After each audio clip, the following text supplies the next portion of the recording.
তো পূর্বের লেকচারে আমরা দেখেছিলাম যে 4 আওয়ার্স চার্টে কিভাবে আমরা সাপোর্ট রেসিস্ট্যান্স আঁকতে পারি। তো এটা হচ্ছে ডে 1 চার্ট। তো আমরা এই ডে 1 চার্টে আজকে সাপোর্ট রেসিস্ট্যান্স এবং কোন কোন জায়গাগুলোতে আমরা এন্ট্রি নিতে পারি সেই বিষয়গুলো আমরা এখানে ডিসকাস করব। তো চলুন আমরা একটু দেখি। তো প্রথমে আমরা নিচে থেকে শুরু করি। তো আমরা প্রথমে এই লেভেলটাকে একটা সাপোর্ট লেভেল এঁকে দিলাম। তারপর হচ্ছে এই লেভেলটা, এটা একটা স্ট্রং একটা লেভেল, বিকজ এখানে সে বাধা পেয়েছে, এইখানে এইখানে প্লাস এইখানে প্লাস এইখানে। তো এটা একটা স্ট্রং সাপোর্ট লেভেল। তারপরে আমরা এই লেভেলটাকে ধরতে পারি, যেহেতু সে এইখানে বাধা পেয়েছে, এইখানেও বাধা পেয়েছে, এইখানে প্লাস এইখানে এইখানে। এটাও একটা খুব স্ট্রং একটা সাপোর্ট লেভেল।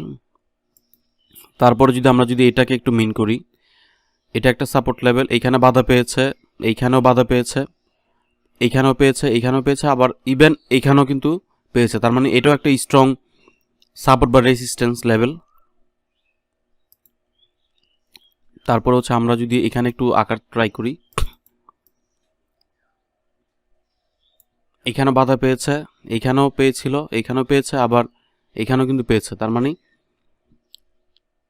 তো আমরা মোটামুটি এঁকে ফেললাম। আমরা এখানে অতিরিক্ত আবার মানে অনেকেই আছে যে এত বেশি সাপোর্ট রেসিস্ট্যান্স আঁকতে আঁকতে আঁকতে আঁকতে এই চার্টটাকে ভরে ফেলেন, এবং তখন কিন্তু আসলে বুঝার মানে তখন এই চার্ট দেখলে আমরা মাথা ঘুরাবে। সো আমরা কিন্তু এইভাবে সাপোর্ট রেসিস্ট্যান্স আঁকবো না, ন্যাচারালি যতটুকু আসে ঠিক ততটুকুই আমরা আঁকবো। জোর করে যেমন এইখানে, তারপরে এইখানে, তারপর এইখানে এইখানে এত আঁকার প্রয়োজন নেই আমাদের।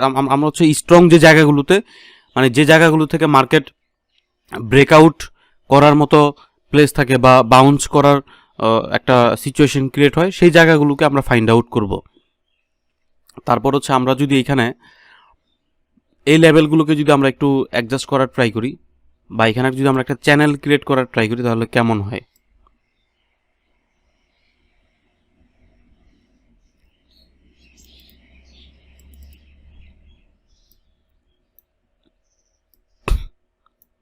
তো আপনারা একটু বাসায় এগুলো আঁকবেন, তাহলে যত বেশি আঁকবেন তত বেশি প্র্যাকটিস হবে।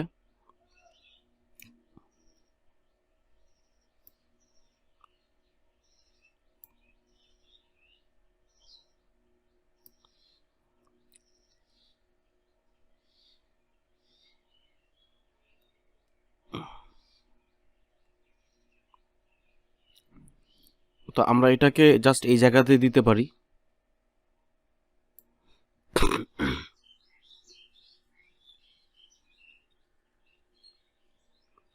এবং আরেকটা লাইন এখান থেকে আমরা এটা আঁকতে পারি কিনা।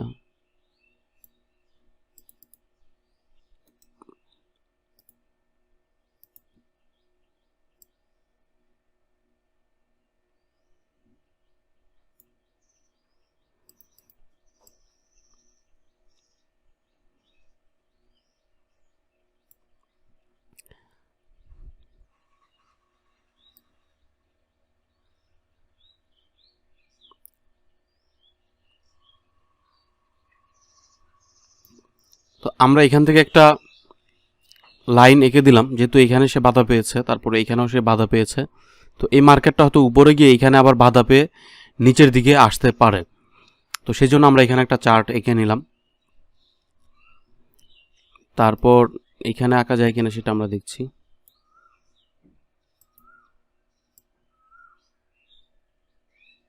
সরি,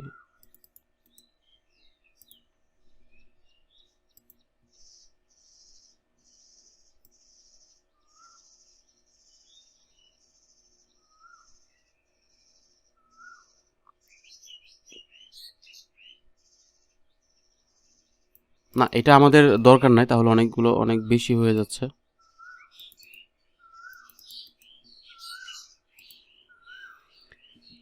তো এই ছিল আমাদের সাপোর্ট রেসিস্ট্যান্স। তো এটাকে যদি আমরা ক্যান্ডেলস্টিক প্যাটার্নে নিয়ে যাই, তাহলে আমরা যেটা দেখতে পাবো যে মার্কেট এই সাপোর্ট লেভেলে বাধা পেয়ে সে উপরে চলে গেছে, আবার উপর থেকে কিছুটা মার্কেট কারেকশন করে আবার উপরে চলে গেছে। সেখান থেকে মার্কেট আবার একদম একটা সাপোর্ট ভেঙে সে আবার নিচে চলে আসে, এখান থেকে বাধা পেয়ে সে আবার উপরে।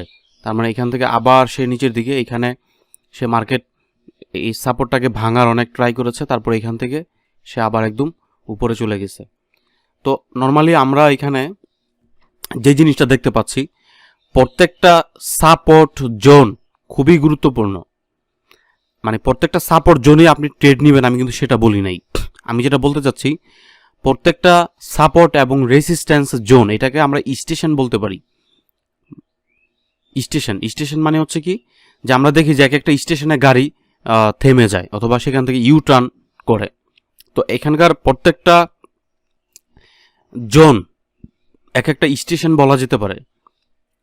তো এই জায়গাগুলো থেকে মার্কেট একদম উপরের দিকে যায়, আবার নিচের দিকে আসতে পারে। তো যখন মার্কেট এই ধরনের স্ট্রং সাপোর্ট এবং রেসিস্ট্যান্স জোনে অবস্থান করবে, তখন কিন্তু আমাদের কাজ হচ্ছে সেই জায়গাগুলো একটু তীক্ষ্ণ নজর দিয়ে আমাদেরকে চেক করা। কারণ ওইখানে যদি আমরা তীক্ষ্ণ নজর দিয়ে চেক করি, সেখানে আমরা হয়তো কোনো ক্যান্ডেলস্টিক্স প্যাটার্ন পাবো, হ্যাঁ, যেখানে বিয়ারিশ অথবা রিভার্সাল প্যাটার্ন বা বাই অথবা সেল ট্রেড আমাদেরকে কনফার্মেশন করতে পারে, এবং তখন আমরা সেখানে এন্ট্রি নিতে পারি। এবং সেখানে যদি আমরা এইভাবে যদি বিবেচনা করে এন্ট্রি নেই, তাহলে ইনশাল্লাহ আমরা কিন্তু প্রফিট করব। সো আপনারা একটু কষ্ট করে সাপোর্ট রেসিস্ট্যান্স আমরা যদি আঁকি, তাহলে আমাদের জন্য খুবই ভালো হবে।